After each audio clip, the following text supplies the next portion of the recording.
Hi friends, இன்னைக்கு என்ன topic பார்க்க போகிறோம்னா குரூப் 1 குரூப் 4க்கான தமிழ். அதில் எதிர்ச்சொல்லை எடுத்தெழுதுக. இந்த எதிர்ச்சொல்ல வந்து இது வரைக்கும் கேட்கப்பட்ட கொஸ்டின்ஸ் தான் பார்ப்போம்.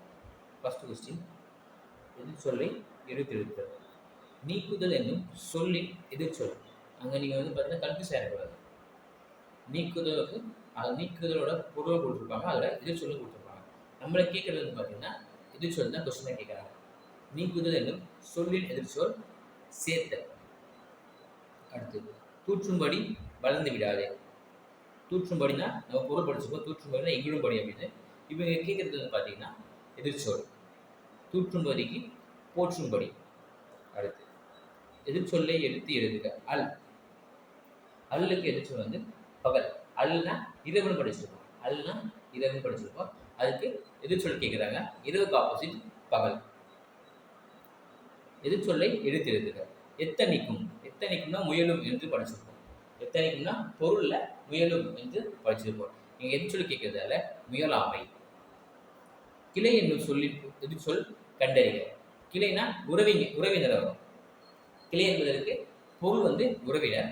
இங்க எதிர்ச்சொல் கேட்கறதால பகைவர். விசை என்பது எதிர்ச்சொல். விசை என்பதற்கு மேல் வரும். மேல் என்பதற்கு எதிர்ச்சொல் வந்து பார்த்தீங்கன்னா கீழே. நன்மொழி. நன்மொழிக்கு எதிர்ச்சொல் வந்து தீமொழி. பேதையார். பேதையார்னா அறிவற்றவரை குறிக்கும். ப்ளஸ் பெண்களையும் குறிக்கும். இங்க கேட்கறது எதிர்ச்சொல். ஆப்ஷனை பார்த்த போனா அறிவுடையவர். அடுத்து, பிணி எதிர்ச்சொல் தருக. பிணி என்பதற்கு துன்பம் என்று வரும். இங்க எதிர்ச்சொல் கேட்கறதால இன்பம். அழுக்காறுடையான்கள் எதிர்ச்சொல். அழுக்காறு அப்படின்னா பொறாமை உடையவன் அழுக்காறுடையவன். இங்க எதிர்ச்சொல் கேட்கறதால பொறாமை அற்றவன்.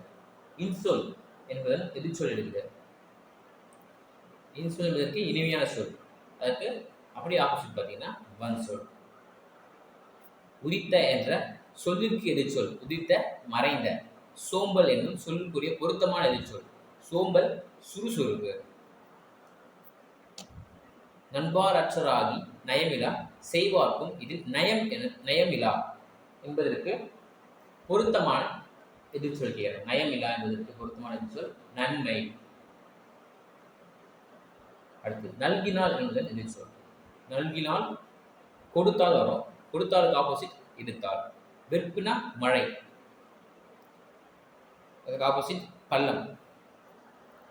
உழவன் எதிர்ப்பாலுக்குரிய சொல் உழத்தி.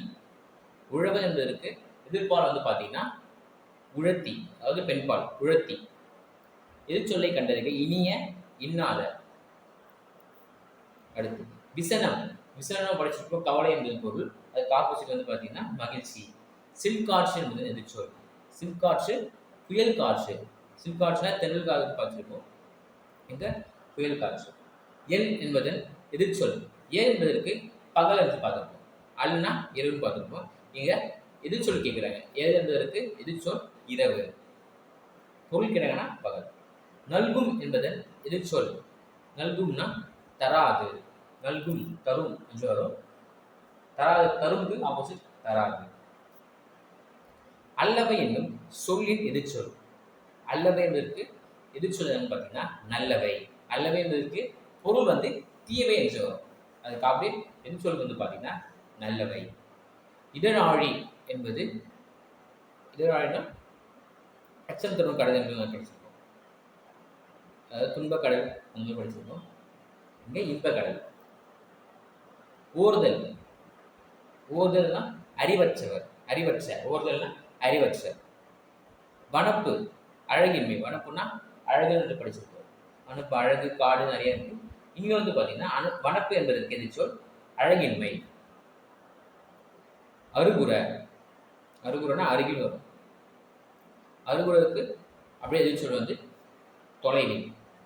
புதுமணல் என்பதன் எதிர்ச்சொல் எடுத்துக்க. புதுமணல் என்பதற்கான எதிர்ச்சொல். புதுமணல் என்பது பார்த்து சொல்லிடலாம் பழமணல், அதாவது பழமையான மணல். அடுத்து, மருள் எதிர்ச்சொல் தருக. மருள் என்பதற்கு எதிர்ச்சொல் தெருள். அடுத்து, மாணவன் எதிர்பார்க்கக்கூடிய பெயரே எழுதுக. மாணவனுக்கு அப்படியே எதிர்ச்சொல் பார்த்தீங்கன்னா மாணவி. நாங்கள் பார்த்துப்போம். உழவன் பார்த்துப்போம். உழவனுக்கு உழத்தி என்று வரும். அடுத்து இயற்கை, இயற்கை என்பதற்கு செயற்கை.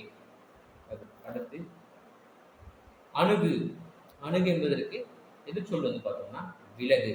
ஐயம் அப்படின்னா தெளிவு, ஐயம் என்பது எதிர்ச்சொல் கேட்குறாங்க தெளிவு. ஊக்கம் என்பதற்கு சோர்வு, உண்மை என்பதற்கு பொய்மை. அதன்படி பார்த்தோம்னா ஆப்ஷன் சி வந்து இது கரெக்டாக இருக்கும். அடுத்து பின்னம், பின்னம்னா தேசம் பாட்டு, பின்னம்னா தேசம், இங்கே எதிர்ச்சொல் கேட்கறதில்ல தேசமற்ற.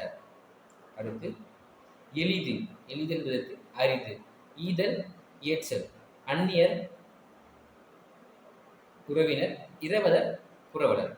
இதுபடி பார்த்தோம்னா ஆப்ஷன் சி என்பது கரெக்டாக இருக்கும். 2 கொஸ்டின்ஸ் தான் முடியுது. தேங்க்யூ.